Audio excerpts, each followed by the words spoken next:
आप सभी स्वजनों को मेरी राम राम। अपनी बात शुरू करने से पूर्व भगवान श्री राम के चरणों में मेरी स्तुति। लोकाभिरामम रणरंगधीरम राजीव नेत्रम रघुवंशनाथम कारुण्य रूपम करुणाकरम तम श्री रामचंद्रम शरणम प्रपद्ये। साथियों, हाल ही में आई एक मूवी आदि पुरुष को लेकर मन में व्यथा, मन में रोष भी है, क्योंकि उसमें जिस प्रकार से हमारे आराध्य भगवान श्री राम व श्री हनुमान जी के कुछ डायलॉग का चित्रण किया है, फिल्मांकन किया है, वो सर्वदा उनके चरित्र व उनके आभा मंडल को लेकर वो न्याय नहीं कर पाए हैं।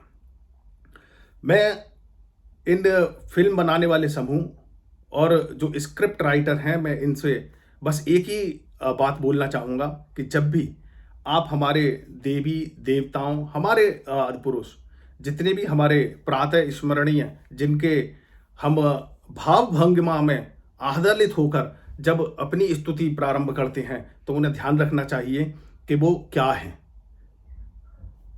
भगवान श्री राम 4 भाई थे। अब चार ही क्यों थे? 3 क्यों नहीं थे? 5 क्यों नहीं थे? क्योंकि सनातन धर्म में पुरुषार्थ को 4 भागों में विभाजित किया गया है: धर्म, काम, मोक्ष, अर्थ। भगवान श्री राम धर्म के प्रतीक हैं। राम विग्रहवानो धर्म, तो भगवान राम धर्म के प्रतीक हैं। शेषनाग अवतार लक्ष्मण जी काम के प्रतीक हैं। भरत जी मोक्ष के प्रतीक हैं, व शत्रुघ्न जी अर्थ के प्रतीक हैं। अब आप बोलेंगे कि भगवान राम के साथ लक्ष्मण जी क्यों बन गए? काम हमेशा धर्म के साथ रहता है, हमेशा धर्म की छाया में रहता है। अगर धर्म के मार्ग से काम भटक जाए तो विध्वंस हो जाता है। भरत जी तपस्या में त्याग कर कर एक तपस्या में लीन है, और जब व्यक्ति त्याग करता है तभी उसे मोक्ष की प्राप्ति होती है। शत्रुघ्न जी ने कभी अयोध्या नहीं छोड़ी, क्योंकि अगर अर्थ ही राजधानी छोड़ देगा तो राजधानी का जो विनाश है वो संभव है। ये वैज्ञानिक कारण है, ये मूल कारण है। अगर आप पूरी रामायण को देखोगे तो कहीं ना कहीं हर प्रकार, हर चीज का कोई ना कोई कारण रहा है। ऐसा नहीं है कि कुछ भी कभी भी हो गया और तुम कुछ भी अपने मन से कुछ भी मान लोगे, कुछ भी चरित्र चित्रण कर दोगे। श्री हनुमान जी को लेकर जो संवाद आपने रचे हैं, गढ़े हैं, मुझे उनको लेकर भी आपत्ति है।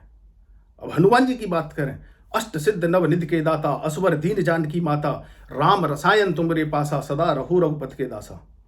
हनुमान जी जिन्हें 8 सिद्धियां प्राप्त थी। कौन सी वो 8 सिद्धियां हैं? अणिमा, महिमा, गरिमा, लगिमा, प्राप्ति, प्राकम्य, ईश्वरत्व, वसित्व, ये सारी भगवान श्री हनुमान जी की सिद्धियां हैं। परंतु कभी आपने इनका चरित्र चित्रण तो नहीं किया। आप बोल रहे हो कि कपड़ा किसी के बाप का, लंका किसी के बाप की जलेगी, तो ये उचित नहीं है। ये उनके आभा मंडल को शोभा नहीं देता। भगवान राम तो वो नाम है, जब हम सुबह उठते हैं तो सुबह हमारी भगवान राम के अभिवादन से होती है, और अगर कोई मृत्यु शैया पर होकर अपनी अंतिम यात्रा में होता है तो भगवान राम का नाम ही लेते हैं। राम नाम सत्य है, ये राम की महिमा है। और भगवान राम मर्यादा पुरुषोत्तम भगवान राम ऐसे ही नहीं बन गए। भगवान बन गए इसलिए बन गए।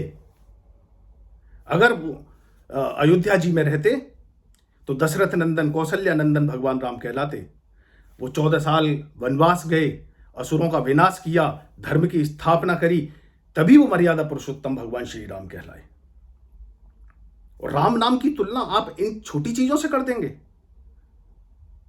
रामाय रामभद्राय रामचंद्राय वैद्य से, रघुनाथाय नाथाय सीताय पतये नमः, ये भगवान की महिमा है। और भगवान राम का नाम राम रामेति रामेति रमे रमे मनोरमे सहस्त्र नाम तत्तुल्यम राम नाम वरानने। आप कभी इन मंत्रों का उच्चारण तो कीजिए, कभी आप इन मंत्रों को पढ़ने की चेष्टा तो कीजिए, तब आप समझ पाएंगे कि भगवान राम क्या है।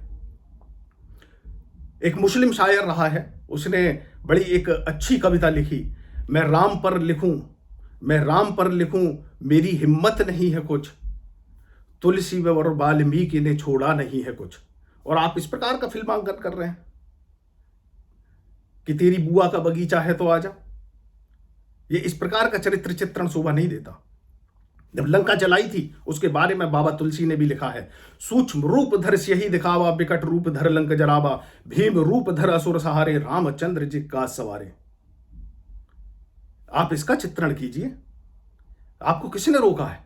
परंतु भगवान श्री राम या हिंदू धर्म के जितने भी देवी देवता हैं उनके नाम पर फूहड़ता प्रदर्शित करना एक चलन सा हो गया है। और ध्यान रखिए, ये ज्यादा दिन तक नहीं चलने वाला। अगर आप इसी प्रकार से चरित्र चित्रण करेंगे तो आपका विनाश भी तय है। ऐसा नहीं है कि आप कुछ भी लिखेंगे और दुनिया कुछ भी मान लेगी। आपको शर्म आनी चाहिए इस प्रकार का चरित्र चित्रण करने में। भगवान आपको सद्बुद्धि दे, भगवान आपको सदमार्ग पर ले जाए और आप जिस प्रकार से आपत्तिजनक संवाद हैं इन्हें जल्दी से जल्दी हटा पाएं। मेरे यही प्रभु श्री चरणों में कामना है कि भगवान आपको जल्दी से जल्दी सद्बुद्धि दें और आपका विनाश बचाएं, यही बोलूँगा, क्योंकि आपने मूवी में विनाश करने में कोई कमी नहीं छोड़ी। तो भगवान श्री राम के चरणों में मेरी कामना आपको सद्बुद्धि प्रदान करें। जय श्री राम।